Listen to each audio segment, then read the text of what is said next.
خاني بسم الله الرحمن الرحيم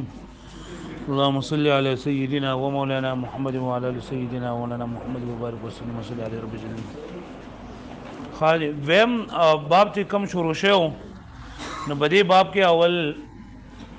دا خبر متعلق خبرې وي چې خبر او انشاء څه ته وایي خبر څه ته وایي ما يصح ان يقال لقائله صادق او كاذب چې دا غي وایي د رښتونه دروغجن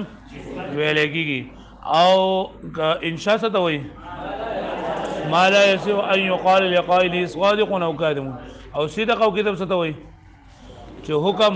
مطابق به د واقع سره نو سره صدق ده او چې مطابق نه د واقع سره نو سره کذب ده. بیا موږ دغه خبره کړې و چې جمله خبریه دا په دوه قسمه باندې یو جمله فعلیه ده او جمله اسمیه ده. جمله فعلیه سره پاره وړل کېږي د دوه سيزونو پاره وړل کېږي څه سره پاره دوه سيزونه کم دي یو خدای چې د مسند الیه لپاره مسند ثابت دی سره د اختصار نه په معنی مخصوصه کې او دویم د استمرار تجددي فائدہ ورکړي کله چې کله دوا قرائن یو قرائن پکې موجود یو کله په دې په فعل سوي فعل مضارع او بیا جمله اسمیه خبره کړو چې جمله اسمیه سره پاره وړل کېږي یا خو د مسلمانین لپاره مسند ثابت وي او دویمو استمرار فائدہ هم ورکړي کله چې قرائن موجود یو په خبره فعل بیا دین علاوه موږ ویلو چې خبر دریغ عام طور باندې دو فائدې دي یعنی خبر چې راوړل کېږي نیا خدای چې متکلم مخاطب ته د خبر ورکول فائدہ ورکړي متکلم مخاطب ته نه او یا دا چې لکه متکلم مخاطب ته فائدہ نه ورکړي بلکې د دې خبر ورته خبر ورکړي چې دا کوم څه چې دا پته لري ماته هم اولنی ته سوې فائدہ الخبر او دویم ته لازم فائدہ الخبر دا د دې جملې دراوړلو د جمله خبري راوړلو غړغړ مقصدونه دي د دین علاوه د جملې دراوړلو شپږ مقصدونه نور دي یا کم دي استرحام لگا استراحت د ورس مثال ذکر کړهو رب انی لما انزلت الی من خیر فقیر او دویم اظهار ذوف د پاره نه ذوف دایرول لپاره لگا رب انی وانا اعوذ منی دریم نمبر تحسر او افسوس لپاره لگا رب انی وضعت انثى سلورم اظهار فرع یعنی کم پر راتلون کی سیز باندې خوشحالي او پتلون کی د راتلون کی سیز باندې او پتلون کی سیز باندې خوشاله چې کم سیز لاړ پاره باندې او چې کم راغه پاره باندې ته صحیح خوشحالي اظهار کې لگا جاء الحق وذاق الباطل لبیزم نمبر اظهار سرور د سرور د خوشحالي لپاره یو کس پته چې تعالی انعام درکړل شوی ته بیا هم وې چې سم مثالو اخذت جائزه التقدم پوښوي او شپږم نمبر څو د توبېخ د زورنې لپاره د سره لپاره نو لکه یو کس ته هغه راړتاو شو ته نور راخته ته چې الشمس طالعه بیا چې متکلم مخاطب ته خبره کوي نو مخاطب څو قسمونه دي درې قسمونه دي یا مخاطب خالی ذهن وي یا مخاطب خالی ذهن منوي ما دغه به شکونکې وي شکونکې متردد به متردد معنی شکونکې وي خدای به غواړي چې ما ته خبر راکړل شوی او دریم نمبر سره منکر چې صحیح انکار کوي نو چې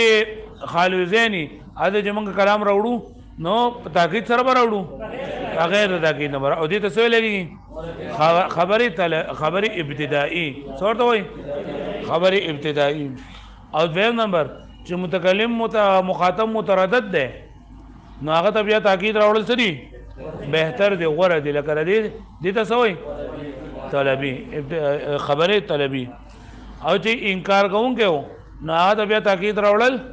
واجب دي تاکید راوړل واجب دي او دې ته څه وای خبر انکاري بیا هغه لګ انکار کوو چې لګ تاکیدات ورته راوړي وا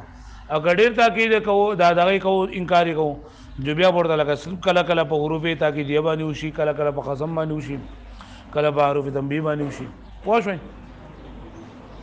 ها دا حضور سبقو وز دا کلام چې کوم دویم نمبر قسم دی کا انشاء نو دا غي خبره تر کوي د انشاء تعریف هم کې شوی دی کنه انشاء څه ته وایي ما لا يصح ان يقال لقائله صادق او كاذب مطلب څه شو چې دا غي وایي کې د رښتونه دروغجنو نه ویل کېږي بیا دا انشاء په دوه قسمه باندې ده یو انشاء طلبی ده یو انشاء غیر طلبی ده ما ته فکر ده انشاء طلبی او انشاء غیر طلبی انشاء طلبی څه ته وایي ما يستدعي مطلوبا غیر حاصل وقت طلبه یعنی چې د دې مطلوب تقاضا کوي د داسې مطلوب تقاضا کوي چې طلب کولو په وخت کې حاصل نه وي د داسې مطلوب تقاضا کوي چې طلب کولو په وخت کې حاصل نه وي لکه پوه شو به معنی ها چې لکه د څه څه غواړي چې د غوښتلو په ټایم کې هغه حاضر نه وي لکه زه مې وهل وکا نو وهل زستانه وهل طلب کوما وهل نه طلب کوما وایي به معنی وهل نه طلب کوما نو دا وهل په دې ټایم کې موجود نه تعلیم چاله کا وهل کوا وایي یا زته ته وهل مکوا نو دلته وهل نه کول موجود تلی کې وهل کې نظر ته نه کول ستانه غواړم پوه شو به معنی نو ما يستدعي مطلوبا غیر حاصل الوقت غیر حاصل وقت طلبه چې هغه څه مطلوب هغه څه غوښتل چې د غوښتلو په ټایم کې هغه حاصلو نه وي غوښتل طلب نو داسې مطلوب تقاضا کول داسې مطلوب تقاضا کول چې هغه د طلب په وخت کې حاصلو نه وي او غیر طلبي هغه ته وایي چې هغه طلب کولای کېږي نه چې هغه طلب کولای کېږي نه پوه شوئ غیر طلبي څه ته وایي طلب کولای کېږي نه بیا دا طلبي د دې قسمونه دي 15 قسمونه دي امر دی نهي ده تمنی ده استفهام ده او ندا ده امر نه استفهام تمنی او ندا ویره به معنی امر نهي استفهام تمنی او ندا او غیر طلبی هغه ته وی کنه چې هغه د سینوي د سینوي مطلب دا چې بایګي اوسې طرف کولای کېږي نو خو انشاء ده هغه افعال مدحوزم شو او دغه شان دي د وقود سره شوي او د قسم سره شوي نو دا انشاء غیر طلبی ده پوه شو به معنی لکه تاسو به ترکیبونه کړي کنه نو موږ وایو لکه نعمه زیدون نو دې ترکیب لکه نعمه فعل ماده او زیدون فاعل ماده فعل سره په فاعل نه جمله فعلیه انشائیه دې تاسو ویل ده کنه دې موږ نه کوي جمله فعلیه خبریه نو که څو په ځین کې په دغه ټایم کې دا خبر راغلی چې د انشاء خو موږ دغه لس قسمونه ویل جمله انشائیه لس قسمونه امر نه استفهام تمنی ترجیح عقود عرض قسم تعجب ندا او دا خو پکې نشته دا افعال مدحوزم خو پکې نشته ده چې دا کم قسم انشاء ده دې تاسو ته څو په ځین کې راغله ها نه چتران ولې بدن کې خبره غو په دی باندې ګور ذهن خرابېږي په خبرو باندې پکار د چراغله وې کنه چې لکه دا خو نه ما فعل مدحره او دا فاعل مدحره نو کته ما ته چې دا جمله فعلیه انشائیه ده نو جمله فعلیه انشائیه خو موږ د قسمونه ویلي دي نو دا خو پکې نشته ده لاغي څه خبره ده دا خبره دی جواب دلته کې ده چې انشاء دوه قسمونه دي یو انشاء طلبی ده یو غیر طلبی ده نو دا کوم دا عقود سری چې دي یا دغه شانتي د قسم سری چې دي او د افعال مدحوزم چې دي افعال مقاربه دا هم جمله انشائیه خدا انشاء غیر طلبی ده انشاء غیر طلبی څه مطلب و چې هغه طلب کولای کېږي نو او انشاء طلبی څه مطلب ده چې دا د په وخت د داسې مطلوب تقاضا کوي چې د طلب کولو په وخت کې هغه حاصلو نه لکه بلی باندې پوه شوئ ها بلی باندې پوه شوئ تاسو نن سبق کې ګوره نوی سبق دی کم دی نو موږ د انشاء خبره کوو د انشاء تقسیم کوو انشاء څه ته وایي الا يصح لقائله اي يقال لقائله چې دا غي وینکو د رښتیا دروځن نه ویلېږي او د دې انشاء څو قسمونه دي دوه قسمونه دي کم دي طلبي او غیر طلبي طلبي څه ته وایي ما يستدعي مطلوبا غیر حاصل وقت طلبه چې هغه د دې مطلوب تقاضا کوي چې طلب کولو په وخت هغه حاصلو د داسې مطلوب تقاضا کوي چې دا طلب کولو په وخت حاصل نه وي پوه شو به معنی او غیر طلبي چې دا هغه نه طلب کولای کېږي غیر طلبي چې هغه طلبو نه کولای کېږي بیا دا انشاء طلبي څو قسمونه دي 15 کم دي امر نهي استفهام تمنی او ندا امر نهي استفهام تمنی او ندا او دا غیر طلبي چې دا افعال مقاربه دي افعال مدحوزم دي عقود دي او قسم وغيرها هغه باندې باندې پوښوي ها وس دا امر راواله امر څه ته وایي امر طلب الفعل على وجه الاستعلاء طلب الفعل على وجه الاستعلاء مطلب دا دی چې بدی کې متکلم د مخاطب نه د یو کار د غوښتلو طلب کوي خو سره د استعلاء نه استعلاء مطلب دا دی چې دا کم دغه چې دی متکلم چې دی نه د خپل ځان اوچت غني د خپل ځان اوچت غني په مخاطب باندې پوه شئ د خپل ځان اوچت غني علی سبیل استعلاء مطلب څه دی چې د خپل ځان اوچت غني په دغه تاسو پروس کول اصول شاشویل لګنه بایګه امر تاسو ویل لګنه امر ویلو کنه هو طلب الفعل على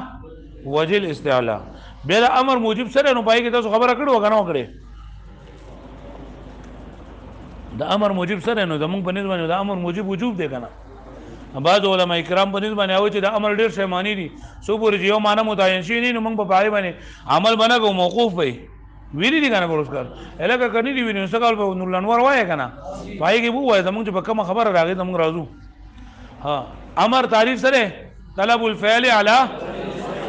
سمانا شو لري چې متکلم د مخاطب نه د یو کار د غوښتو طلب وکي سره د استعلاء نه سره د استعلاء مطلب دا دی چې دا متکلم په مخاطب باندې ځان اوچت غني متکلم په مخاطب باندې او دته یو خبره کوي لکه مطلب څه پتا باندې ځان اوچت غنم واسم چې لگا روټي مال راوړه پوه شئ وس کدا دا خبره ضروری نه ده چې کوم کس متکلم دی چې به خامخا اوچت پوي که اوچت یو غنی غوډه د امر وای او که اوچت او امر کوو نو موږ وایو چې دا صحیح خبره او که اوچت نه یو امر کوي نو موږ دا بیا د بیا د بده ځکه چې دا نه مشر ته وای الکه مال کار وکا پوهیږئ دې باندې د امر څه تعریف ته دا تسبیح کړه طلب الفعل على وجه الاستعلاء طلب الفعل على وجه الاستعلاء وذ دا امر دي کنه دا امر سلور صيغه دي دا امر څو صيغه دي یعنی امر په سلور اوزان باندې راځي دا امر دا صيغه په سلور اوزان باندې راځي یو خو لګا فعل امر ده یعنی اضربا اضربو او دا کوم چې دا عام دا امر چې کوم اوزان دي دا امر حاضر چې کوم اوزان دي چې هغه دا امر جوړول طریقه خو درځي کنه یاره څنګه دا د فعل مضارع د حاضر ته څنګه به جوړیږي اولنې کار وسکو علامه مضارع به حذف کو بیا وګورو چې دغه پاتې دی متحرک پاتې دی او کا ساکن پاتې دی که متحرک پاتې نو صرف په اخره کې به عمل کوو په اخره کې بس عمل کوو که حرکت او حرکت بلې دی کوو کار فعلت او حرف علت بلې دی کوو پوه شو به باندې او کا منګه د اوله کې ساکن حرف پاتې شو علامت مضارع منګه حذف کو او متحرک حرف پاتې شو بلکې سار پاتې شو نو بیا به منګه ګورو عین کلمې ته عین کلمې حمزه وستی خو راوړو او په حمزه وستی باندې کوم حرکت وایو نو موږ به عین کلمې ته ګورو که به عین کلمه باندې ضمه وا جو صبر راوړو بیا به حمزه وستی با مضموم راوړو او که به عین کلمه باندې فتحه یا کسره وا مفصول لکه نصر ينصرون امر څنګه راځي انصر د فتح يفتحون افتح د اکل یاکلون او کل قانون دا خو پکاره چې او کل وي خو لکه کل خو مرشد دي انور خبره تر خو به دي ته به خبره باندې پوه شئ نو دا امر یو وزن چې نه خو دا امر دا کم دا امر حاضر دا کم وزن چې په دغه وزن باندې یو دادي او دویم د فعل مضارع مجزوم فعل مضارع مجزوم یعنی امر غائب او امر حاضر معلوم او امر حاضر مجهول امر حاضر معلوم نو امر حاضر مجهول او امر غائب مجهول دا دي یعنی فعل مضارع مجزوم چې وایي کې په شروع کې لام امر مکسور لګیدل سبق لګیدل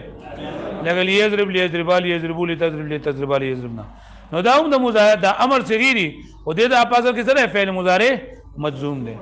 دریم نمبر امر راضی د اسم فعل په زمانه یعنی اسم فعل هغه اسم فعل چې په معنا د امر حاضر باندې تصویر اسماء افعال څه ته وایي اسماء افعال چې وی اسماء لیکن په معنا د فعل باندې بیا په دوه قسم دي یو هغه اسماء دي چې په معنا د فعل ماضی وي او دویم هغه اسماء چې په معنا نو دلته هغه اسماء چې کوم په معنا د امر حاضر اندام د امر څخه راتل شي هغه د حي علی الصلاه نو حي په معنا سره اقبل ایتی او ها په معنا د خذ علیک په معنا د الزم نو هغه هم د امر لپاره راتل شي پوه شئ او څلورم هغه مصدر چې هغه د فعل امر نائب وي هغه مصدر چې هغه د فعل امر نائب وي لکه ته سعيا فی الخير کوشش کو په خیر کنه اصل کې دې سعيا فی الخير نو لکه دا سعيا مصدر دی او دا فعل امر نائب راغلی دا په ځای باندې راغلی نو دا سلور طریقو باندې امر راځي لکه دا امر سوسی غیری سلور یو خو دا امر د خپل د امر په سلور اوزانو باندې راځي امر په سلور یو خو دا امر حاضر دا کوم لبوچ ته په دې باندې راځي او دویمو د فعل مضارع مجزوم په ودان باندې دریم دا اسماء افعال چې په معنا دا امر حاضر وي او سلورم داسې مصدر چې هغه قائم مقام وي نائب وي د چا نه د فعل امر نه لکه پوه شو باندې او د امر حقيقي معنا سره طلب فعل على سبيل الاستعلاء کله کله د امر په نور معنی باندې هم راځي ان شاء الله سبق وایو نو ګور نن سبق کې مونږه یو خو د انشاء تعریف کو او دوی مونږه د انشاء قسمونه وې چې انشاء په څو قسمه نه فدوا کم دی او بیا د طلبي او د غیر طلبي مونږه تعریف کو او دا غي مونږه قسمونه وې چې طلبي څو قسمونه دي پنځه او بری کې مونږ د امر معنی وکړه او د امر اوزان ویلا صحیح ولا نور خبره تر بیا سبق وګوره واستاسو الکلام علی الانشاء دا کلام په انشاء باندې نه په انشاء باندې خبره اتره نو انشاء تعریف خو دی و چې تاسو مخکې کړه لري کنه نو دې ډایرکټ لکه قسمونه باندې چار انشاء او اما طلبی او غیر طلبی انشاء یا طلبی یا بسوی فالطلبی ما يستدعي مطلوبا غیر حاصل وقت الطلب طلبی څه ته وایي ما يستدعي مطلوبا چې تقاضا کوي د داسې مطلوب غیر حاصل وقت الطلب چې طلب کولو په وخت هغه حاصل نوي په عربی کې بیان کوي ما يستدعي مطلوبا غیر حاصل وقت الطلب وغير الطلب او غیر طلبی ما ليس كذلك چې هغه د سینوي د سینې مطلب څه دی چې دا غي نه طلب نه کولېږي چې دا غي طلبو نه او دې لاندې د اشیاء کې زما دي کلیکل دي کنه افعال المقاربه لك افعال المقاربه شول وافعال المدهزم وصيغ العقود صيغ د عقود بیعت او اشتریتو والقسم ونحو ذلك لك پوه شوي والاول يكون بخمسه اشياء او اولنې په پنځو اشیاء سره اولنې سو طلبی یعنی په پنځه قسم باندې هغه الامر امر دی نمبر 2 نهي نمبر 3 استفهام تمنی او ندا په دې پوه شئ تاسو اما الامر هر چې امر دی د امر تعریف کوي هو طلب الفعل على وجه الاستعلاء طلب کول د فعل دی چې په دې کې متکلم د مخاطب نه دی او فعل غوښتو مطالبه کوي فعل د غواړي على سبيل الاستعلاء په طریقې د استعلاء مطلب دا دی چې دا متکلم په مخاطب باندې ځان جنګني وله اربع صيغ او د دې امر د پاره سلور صيغې دي د امر د پاره څو صيغې دي یو امر حاضر دی یو امر غائب دی او دریم اسم فعل او سلورم مصدر الفعل نمبر 1 فعل الامر نه مراد یعنی امر حاضر والا فعل الامر نه مراد څه دی امر حاضر لکه خذ الكتاب بقوه نو دلته دا خذ کومه څه غلا واحد مذکر حاضر فعل امر دویم نمبر والمضارع المقرون باللام ها مضارع چې په وصف د سره د لام سره نو مضارع مجزوم دی مراد ده مضارع مجزوم یعنی هغه مضارع چې پای باندې په شروع کې لام امر لګیدلې هغه مضارع چې په شروع کې مثال لګیدلې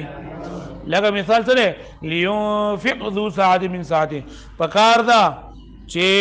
خرج دي کې مالدار د خپل مالدار تومنه و اسم فعل الامر اسم فعل امر څه مطلب ده یعنی هغه اسم فعل چې په معنا د امر حاضر وي لکه حي على الصلاه حي په معنا د اقبل حي په معنا د اقبل یعنی متوجه شمه او سلورم نمبر والمصدر النائب عن فعل الامر هغه مصدر چې نائب وي د فعل امرنا سعيا في الخير سعيا في الخير اصل کې سعيا في الخير سعيا في الخير نو دلته دا اسع فعل امر دا حذف شوی دی او دا سعین داغی په زمانه راغله دی داغی نائب دی دا الګه پوه شو به معنی اسع سعین فی الخير اسع فعل امر حذف شوی دی او دا سعین داغی په زمانه پاتشه نائب دی اسع سعین فی الخير مطلب څه دی د نیکی په کار کې کوشش کوا الګه پوه شو دی معنی आवाज نه راځي کنه دا ویات ته پوه شو دی معنی